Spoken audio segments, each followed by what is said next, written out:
দর্শক, আপনারা দেখতে পাচ্ছেন যে পশ্চিমবঙ্গে গরু কোরবানি নিষিদ্ধ করে মসজিদে আজান বন্ধের হুমকি দেওয়ায় এই মুহূর্তে কিন্তু পশ্চিমবঙ্গের জনতা বিজেপি নেতা শুভেন্দু অধিকারীকে গণধোলাই দিচ্ছে এবং জুতা পেটা করছে। হামলার শিকার হয়েছেন পশ্চিমবঙ্গ বিজেপির নেতা শুভেন্দু অধিকারী। তার গাড়ি বহরে হামলা ও ভাঙচুর করা হয়। এতে অন্তত 20 নেতাকর্মী আহত হয়েছেন বলে দাবি করেছেন বিজেপির শুভেন্দু অধিকারীর গাড়ি বহরে হামলার অভিযোগ উঠেছে। এ সময় বহরে থাকা বেশ কয়েকটি গাড়ি ভাঙচুর করেছে। এতে আহত হয়েছেন বেশ কয়েকজন নেতাকর্মী। টাইমের নামাজের অ্যালার্ম ওখানেই বাজবে, চোঙে আর আওয়াজ দিতে হবে না। যাদের শোনার দরকার নেই তারা শুনবে না। মসজিদের মাইকে আর শোনা যাবে না আজানের ধ্বনি। 5 ওয়াক্ত নামাজের জন্য মুয়াজ্জিনের সুমধুর কণ্ঠের বদলে এখন থেকে মোবাইলের অ্যালার্ম শুনেই নাকি ছুটতে হবে মসজিদে। ও 1 লাখ টাকা করে পাবে, আমরা কি পাবো? আমরা কি স্বামীকে খাওয়াবো? আমাদের আর ঘুম নেই, রাত্রে ঘুম নেই, চিন্তায় মাথা খারাপ হয়ে যাচ্ছে। এই শুভেন্দু কুরবানির দিনে 1 বাটি না 2 বাটি না 3 বাটি গরুর গোশত খেয়েছে।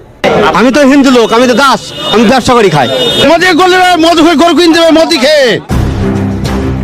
গরুকাণ্ডে গেল কয়েকদিন ধরেই উত্তাল পশ্চিমবঙ্গের রাজনীতি। শুভেন্দু মুখ্যমন্ত্রী হওয়ার পরে বাংলাদেশের জামাতিদের চিড়বিড়ানি অনেক বেশি হয়ে যাচ্ছে। মুখ্যমন্ত্রী শুভেন্দু অধিকারী বাংলাদেশের মানুষের চিরবিরানির কথা বলছে, অথচ ক্ষমতায় আসার পর মনে হচ্ছে শুভেন্দু অধিকারীরই চিরবিরানি বেড়ে গেছে। আর তাই তো ক্ষমতায় এসেই দিচ্ছে একের পর এক বিতর্কিত ঘোষণা। শুভেন্দুর বিতর্কিত ঘোষণাই তার জন্য কাল হয়ে দাঁড়িয়েছে। কারণ সে পশ্চিমবঙ্গের মসনদে বসতে না বসতেই মুসলমানদের উপর নির্যাতন থেকে শুরু করে কোরবানি পর্যন্ত নিষিদ্ধ করেছে। শুধুমাত্র তাই নয়, সেখানের মসজিদগুলোকে সে মন্দিরে রূপান্তরিত করা শুরু করেছে এবং সেখানে আজান বন্ধেরও হুমকি দিয়েছে। যেই কারণে কিন্তু সেখানের মুসলমানদের পাশাপাশি খোদ তার ধর্মের লোক হিন্দুরাই তার বিরুদ্ধে ক্ষোভে ফুঁসে উঠেছে। অথচ এই শুভেন্দু আবার বাংলাদেশিদের বিরুদ্ধে কথা বলছে যে বাংলাদেশিদের চিড়বিরানি বেড়ে গিয়েছে।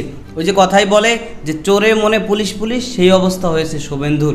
কারণ সে সেখানে মুসলমানদের উপর নির্যাতন করছে, সেখানে একের পর এক বিতর্কিত ঘোষণা দিচ্ছে মুসলমানদের বিরুদ্ধে, অথচ আবার বাংলাদেশি মুসলমানদের বিরুদ্ধেও সেখানে বসে সে উস্কানি দিচ্ছে। যেই কারণে কিন্তু এবার খোদ পশ্চিমবঙ্গের জনতাই তাকে ধোলাই দিয়ে জুতা পেটা করেছে। দর্শক, এ বিষয়ের কিছু অংশ ভিডিওর শুরুতে শিরোনাম আপনারা দেখেছেন, বিস্তারিত দেখবেন পুরো ভিডিও জুড়ে। এ বিষয়গুলো দেখার পূর্বে আপনাদের একটা অনুরোধ করব, যারা আমাদের চ্যানেলে নতুন আসছেন চ্যানেলটি সাবস্ক্রাইব করে অল ক্লিক করে বেল আইকনটি চালু করে দিবেন। দর্শক, চলুন আমরা দেখব যে এবার পশ্চিমবঙ্গে আজান বন্ধের হুমকি দিয়ে যে ধোলাই খেয়ে জোতা পেটা খেয়েছে এই পশ্চিমবঙ্গের শুভেন্দু অধিকারী, সেটা আমরা দেখব। সেটা দেখার পূর্বে চলুন প্রথমে আমরা একটু দেখে আসি শুভেন্দুর বিতর্কিত ঘোষণার কারণে সেখানের মানুষদের যে হাহাকার শুরু হয়েছে, তাদের আর্তনাদ। প্রথমে কিছু অংশ দেখে এরপরে বিষয়টা দেখব। ধৈর্য ধরে একটা লাইক দিয়ে ভিডিওটি শেষ পর্যন্ত দেখতে থাকুন। ও 1 লাখ টাকা করে পাবে, আমরা কি পাবো? আমরা কি স্বামীকে খাওয়াবো? আমাদের আর ঘুম নেই, রাত্রে ঘুম নেই, চিন্তায় মাথা খারাপ হয়ে যাচ্ছে। এই শুভেন্দু কুরবানির দিনে 1 বাটি না 2 বাটি না 3 বাটি গরুর গোশত খেয়েছে। আমি তো হিন্দু লোক, আমি তো দাস, আমি ব্যবসা করি খাই। গরু কিনতে হবে মদি খেয়ে। গরুকাণ্ডে গেল কয়েকদিন ধরেই উত্তাল পশ্চিমবঙ্গের রাজনীতি। এর মধ্যে রাজ্যটির মুখ্যমন্ত্রী শুভেন্দু অধিকারীর 3 বাটি গরুর মাংস খাওয়ার ভিডিও ভাইরাল হয়েছে। অথচ তার সরকার ক্ষমতায় এসেই গবাদি পশু জবাই ও মাংস বিক্রিতে কঠোর নিষেধাজ্ঞা দিয়েছে। ফলে ঈদুল আজহা ঘিরে পশুর হাট ও কোরবানি করা নিয়ে নতুন অনিশ্চয়তার সৃষ্টি হয়েছে। তবে এবার কোরবানিতে বাধা দেওয়া হলে লাখ লাখ মানুষ নিয়ে প্রতিরোধের ঘোষণা দিয়েছেন জনতা উন্নয়ন পার্টির চেয়ারম্যান ও বিধায়ক হুমায়ুন কবির। বিজেপি সরকার এসে আমরা মানলাম, ভালো হয়েছে, কিন্তু এ কি সর্বনাশ হচ্ছে। এক না তো গলায় দড়ি দিতে বলো, আর না হলে বিষ আনতে বলো। বিষ তো ফ্রি পয়সায় পাওয়া যাচ্ছে। রেখা তো ও গরু লাগাচ্ছে, কোন আক্কেলে ও খাওয়া দিতে পারবে? এককাল গোবর ফেলতে পারবে? গরু মাংস বাইরে দেশে এক্সপোর্ট হচ্ছে, আমাদের ইন্ডিয়া তো 2য় নম্বরে। আজকে আমরা অপরাধ করে ফেলেছি। ঈদের ঠিক আগ মুহূর্তে গবাদি পশুর কেনাবেচা ও জবাইয়ের ওপর শুভেন্দুর সরকারের দেওয়া নতুন এই নিষেধাজ্ঞায় বলা হয়েছে, পূর্ব অনুমতি ছাড়া রাজ্যের কোথাও প্রকাশ্যে গরু বা মহিষ জবাই করা যাবে না। আর বিক্রির ক্ষেত্রেও পশুর বয়স 14 বছর হতে হবে। এতে বিপাকে পড়েছেন হিন্দু খামারিরা। গরু বিক্রি করতে না পেরে তারা হাহাকার করছেন। আমরা গরু বেচি খাই, আজ যে মোদি যে এই ব্যাপারটা করছে এই ব্যাপার তো ঠিক না। তাহলে আমাদের মোদি ঘরে ঘরে চাকরি দেখ, একটা দুটোকে চাকরি দেখ, তাহলে আমরা তাই করে খাবো। এদিকে পশু জবাইয়ের ওপর রাজ্য সরকারের নতুন এই বিধিনিষেধের তীব্র সমালোচনা করেছেন মুর্শিদাবাদের বাবরি মসজিদ নির্মাণের প্রধান উদ্যোক্তা হুমায়ুন কবির। সরকার যদি এই নির্দেশিকা জোর করে বাস্তবায়ন করতে চায় তবে লাখো মানুষ নিয়ে রাস্তায় নেমে তা প্রতিরোধ করার হুঁশিয়ারি দিয়েছেন তিনি।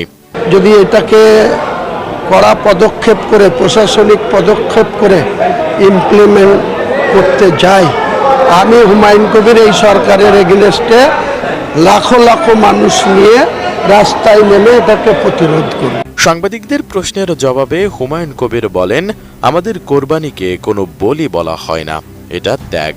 রাজ্য সরকারের স্বরাষ্ট্র দপ্তর বা জনসাধারণকে নিয়ন্ত্রণ করতে যে নির্দেশিকায় বের করা হোক না কেন, বলির সঙ্গে কোরবানিকে যোগ করা অথবা তুলনা করা ঠিক হবে না।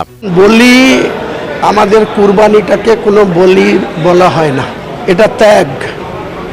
যদি স্পেসিফিক রাজ্য সরকারের হোম ডিপার্টমেন্ট বা কোনো জনসাধারণদের কন্ট্রোল করার জন্য কোনো নির্দেশিকা বেরায়, তো আমার মনে হয় বলিটার সঙ্গে কুরবানিটাকে যোগ করা বা কম্পেয়ার করা মোটেই উচিত হবে না। প্রকাশ্যে কোরবানি করার কোনো প্রয়োজন নেই উল্লেখ করে হুমায়ুন কবির বলেন, প্রকাশ্যে যদি বলির কথা বলতেই হয় তবে বর্ধমান জেলার জামালপুরে বাবার স্থানে ভেড়া, ছাগল সহ অনেক কিছুর প্রকাশ্যে বলি হয়। সরকারি নির্দেশিকায় সেটার কথা বোঝানো হচ্ছে নাকি মুসলিমদের বকরি ঈদের কোরবানিকে বোঝানো হচ্ছে, আগামী 28 তারিখে তা প্রমাণ হয়ে যাবে। প্রকাশ্য যদি বলির কথা বলেন, জামালপুর বর্ধমান ডিস্ট্রিক্টের বাবা স্থান বলে, সেখানে প্রকাশ্য বলি হয়, ভেড়া, ছাগল অনেক কিছুই বলি হয়। সেটার ক্ষেত্রে মিন করছে না মুসলমানদের বকরির যেটা কুরবানি ত্যাগ, সেই ত্যাগকে মিন করছে। আগামী দিনে 28 তারিখেই তা প্রমাণ হয়ে যাবে। এ সময় রাজ্য সরকার এত বড় ভুল করবে না আশা প্রকাশ করে আলোচিত এই বিধায়ক বলেন, মুসলিমদের জন্য 1456 বছর আগের থেকে যেমন নামাজ বাধ্যতামূলক, তেমনি প্রতি বছর চাঁদ উঠলে সামর্থ্যবানদের জন্য পশু কোরবানি দেওয়াও নির্দেশ বা বাধ্যতামূলক। তাই সরকার যদি এটাকে কড়া প্রশাসনিক পদক্ষেপের মাধ্যমে জোর করে বাস্তবায়ন করতে যায়, তাহলে তিনি সরকারের বিরুদ্ধে লাখ লাখ মানুষ নিয়ে রাস্তায় নেমে তা প্রতিরোধ করবেন বলে শুভেন্দুর সরকারকে কঠোর হুঁশিয়ারি দেন। আমার মনে হয় রাজ্য সরকার এত বড় কোনো ভুল করবেন বলে আমার মনে হয় না। কারণ মুসলমানদের 1456 বছর আগে থেকে যেমন নামাজ বাধ্যতামূলক, তেমনি প্রতি বছর চাঁদ ওঠে বকরিদের, সেই চাঁদের একটা সময় পর্যন্ত পশু কুরবানি দেওয়াটা মুসলমান যারা আছে, যাদের ক্ষমতা আছে, যাদের অর্থ আছে, তাদের কাছে এটা নির্দেশ আছে, বাধ্যতামূলক। এদিকে শুভেন্দুর সরকারের এই সিদ্ধান্তের প্রতিবাদে ঈদের আগেই গরু কেনা বন্ধ করে দিয়েছেন রাজ্যটির মুসলিমরা। এতে বিপদে পড়েছেন হিন্দু গরু ব্যবসায়ীরা। দীর্ঘদিন ধরে বিপুল অর্থ ও শ্রমে বড় করা গরুগুলো বিক্রি করতে না পেরে তাদের মধ্যে ক্ষোভের তৈরি হয়েছে। ফলে চরম বিপাকে পড়েছেন শুভেন্দু অধিকারী। এখন দেখার বিষয় এ বিষয়ে পরবর্তী কি সিদ্ধান্ত নেন তিনি। এক না তো গলায় দড়ি দিতে বলো, আর না হলে বিষ আনতে বলো। শুভেন্দু অধিকারী এসে তুই গদিতে বসে আছিস, তুই কি করছিস? तो इसलिए हम तमाम मुसलमानों से यही कहेंगे कि आप गाय की कुर्बानी नहीं, गाय का गोश्त भी खाना हमेशा के लिए बंद कर दें। মাত্র 15 দিন ক্ষমতায় এসে আজকে নতুন নতুন নিয়ম, নতুন নতুন কথা চালু করছে। এই নিয়ম তো নেই। আমাদের ঈদটা করতে দিক, আমরা গরুগুলো বিক্রি করি, কিছুটা যেন অন্তত মুক্ত করতে হবে। 14 বছর পরে গোমাতাকে খাওয়া হয়, তাহলে এই 14 বছরের জন্য কি শুধু তোমাদের গোমাতা? এক্ষুনি যে তাহলে হচ্ছে গলায় দড়িতে মরলে ভালো হয়। তো সরকারকে বলবো এইভাবে না মেরে আমাদের হাতে বিষ তুলে দেখ, আমরা বিষ খাই। হয়তো গরু বিক্রি না করে আমাদের চলবে না, আমরা কি করে খাবো? হয়তো ব্যবসায়ী এইটা দুধ শেষ হবে গরু বিক্রি করে। গরু নিয়ে তাহলে নবান্ন ছেড়ে দিয়ে আসবো না বেঁধে দিয়ে আসবো? কুরবানির ঈদকে সামনে রেখে পশ্চিমবঙ্গের বিভিন্ন পশুর হাটে দেখা দিয়েছে অস্বাভাবিক স্থবিরতা।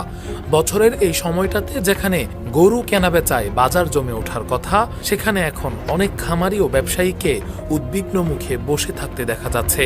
গরুর বিক্রির উপর নির্ভরশীল বহু হিন্দু খামারি ও ব্যবসায়ী আর্থিক ক্ষতির আশঙ্কায় দিন পার করছেন বলে অভিযোগ উঠেছে। সামাজিক যোগাযোগ মাধ্যমে ছড়িয়ে পড়া বিভিন্ন ভিডিও ও পোস্টে কয়েকজন খামারিকে বলতে শোনা যায়, মুসলিম ক্রেতাদের বড় একটি অংশ এবার গরু কেনা থেকে সরে আসছেন। তাদের দাবি, নতুন বিধিনিষেধ, সরকারি অনুমোদনের বাধ্যবাধকতা এবং আইনগত জটিলতার আশঙ্কায় অনেকেই গরুর পরিবর্তে ছাগল বা ভেড়ার দিকে ঝুঁকছেন। ফলে কুরবানির মৌসুমেও গরুর হাটে প্রত্যাশিত ক্রেতা মিলছে না। আমি তো হিন্দু লোক, আমি তো দাস, আমি ব্যবসা করি খাই। মজে করলে মধু খেয়ে গরু কিনতে হবে, মদি খেয়ে বেচাকেনা ভালো নাই, বিক্রি হয়েছে না, না তার আজ বিক্রি ভয় আসছে না, অসুবিধা বেচাকেনা হয়েছে না, কেউ নিচ্ছে না, না বেচাকেনা নেই, ভয় কিনছে না কেউ। গরু বেচাকেনা নাই, কিছু নাই, সব এসে বসে আছে। যে 5-10টা 20টা গরু এসছে, সব তো বসে আছি করলি, তাহলে কে আসবে বলো? জীবনে হচ্ছে সবারই আছে না, কি নাই? মজে করলে মধু খেয়ে গরু কিনতে হবে, মদি খেয়ে চাষ করি গরুর, আমরা গরু বেচি খাই। আজ যে মোদি যে এই ব্যাপারটা করছে, এই ব্যাপারটা ঠিক না। তাহলে আমাদের মোদি ঘরে ঘরে চাকরি দেখ, একটা দুটোকে চাকরি দেখ, তাহলে আমরা তাই করে খাবো। তাহলে আমাদের গরু দরকার না বেচা, গরু মোদিকে দিয়ে দেবো, গরু নিলে কা মধুই, ঠিক আছে। পশ্চিমবঙ্গের ক্ষমতার মসনদে বসতে না বসতেই শুভেন্দু সেখানের মুসলমানদের বিরুদ্ধে বিভিন্ন রকমের নির্যাতন সে শুরু করেছে। মুসলমানদেরকে সেখানে বসবাস করতে দিচ্ছে না, তাদের ঘর বাড়ি উচ্ছেদ করে দিয়ে সেখান থেকে মুসলমানদের উপর বিভিন্নভাবে সে নির্যাতন শুরু করেছে এবং সেখানে কোরবানি নিষিদ্ধ করে পাশাপাশি সেখানে গরু কেনা বেচা তাও নিষিদ্ধ করেছে। যেই কারণে শুধু মুসলমানরাই নয়, সেখানের হিন্দু ধর্মের মানুষ যারা, তারাও বিপাকে পড়েছে এবং তারাও এই শুভেন্দুর বিরুদ্ধে ক্ষোভে ফুঁসে উঠেছে এবং তারা এখন প্রতিবাদ শুরু করেছে। তারা এখন কথা বলতে শুরু করেছে যে এই হিন্দুত্ববাদী বিজেপি নেতা সে ক্ষমতা আসতে না আসতেই সে বিতর্কিত যে ঘোষণাগুলো দিয়েছে, তার মাধ্যমে এখন শুধু মুসলমানরাই নয়, আমরা হিন্দুরাও আমরা ক্ষতিগ্রস্ত হচ্ছি এবং আমরাও এখন বিপদের মুখে পড়ছি। এখন আমাদের ব্যবসায়ও ধস শুরু হয়েছে এবং সেখানের যে সমস্ত মুসলমানরা আছে তারাও গরু কেনাবেচা তারাও বন্ধ করে দিয়েছে। তো যেই কারণে কিন্তু হিন্দু ব্যবসায়ীরা আরও বিপাকের মুখে পড়েছে, কারণ এই কোরবানির সময় তারা মোটামুটি গরু কেনাবেচার মাধ্যমে কিছুটা ব্যবসা বাণিজ্য করত, কিন্তু তাদের সেই ব্যবসায়ও ধস নেমেছে এই শুভেন্দুর বিতর্কিত ঘোষণার কারণে। এবং শুধুমাত্র তাই নয়, এই শুভেন্দু সেখানে মসজিদকে মন্দিরে রূপান্তরিত করা শুরু করেছে এবং সেখানে মসজিদে আজান সম্পূর্ণভাবে নিষিদ্ধ ঘোষণা করেছে। তো যেখানে মুসলমান বসবাস করে এবং মুসলমানরা তাদের মসজিদে আজান দেবে, সেটাও তারা সেখানে নিষিদ্ধ করছে। অথচ আবার তারাই বাংলাদেশে সংখ্যালঘু বা হিন্দুদের উপর নির্যাতনের আঙুল তোলে। অথচ বাংলাদেশে কোনো মন্দিরে ঘণ্টা বাজানো নিষিদ্ধ বা কোনো মন্দিরে আওয়াজ করা নিষিদ্ধ বা কোনো মন্দিরে তাদের কার্যক্রম চালাতে নিষিদ্ধ করা হয়েছে, এরকম বাংলাদেশের ইতিহাসে নাই। অথচ তারা সেখানে বসে এই হিন্দুত্ববাদী রামরাজত্ব কায়েমের জন্য মুসলমানদের উপর নির্যাতন করার পাশাপাশি মসজিদকেও মন্দিরে রূপান্তরিত শুরু করেছে।